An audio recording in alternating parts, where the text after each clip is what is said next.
भांगरभूंयची आमच्या गोंया खातीर परत लायटीची बिलां वाडली।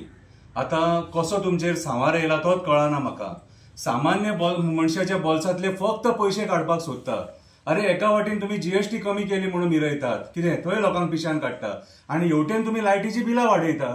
अरे चल्ला कितें लोकांक फोंडान घालपाक उठले। ही ऑलरेडी जी बिलां आहा लायटीची येता ती भरपाक जायनात बरे। आणि तुम्ही ती बिलां वाडून आनी तकलेचेर वजें करून दवरूंक सोदतात आमच्या। विचार करा रे लोकांचो, फक्त तुमचोच विचार करतले, तुमच्याच फायद्याचे पळयतले, लोकांचो केन्ना रे विचार करतले। म्हणून आयज लोक उलोवपाक लागले, भायर सरले। आयज जे एक्टिविस्ट उलयता हेच्या खातीर मरे कितें आयज हांव हे तुज्या बिलां वाडल्या न्हू, कितें तो इलेक्ट्रिसिटी डिपार्टमेंटाचो निशेध करता, ती बिलां वाडला तेचो, आणि हे बिल जोळोवन निशेध करता। हे बिल जोळोवन निशेध करता। कित्याक सांग, ही बिलां जी ज्या पद्दतीन तुम्ही वाडयल्या न्हू, कितें ती भरपाक आमी शकना, जायना। ती बिलां जोळोवन आयज हो निशेध करता दसऱ्याच्या दिसा।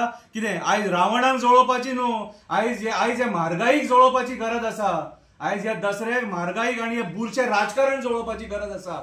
कितें बुरशें राजकारण जे तुम्ही चलयलां न्हू, कितें हेचो अंत जावपाची गरज आसा। आयज हे बिल जोळोवन आयज जी बिलां तुम्ही वाडयले तेचो हांव निशेध करता। कितें मात सुद्दां जनाची नाल्यार मनाची लज आसा न्हू, ती बिलां कमी करपाचो प्रयत्न करा। वाडोवन लोकांचेर ते वजें तकलेचेर दिवं नाका।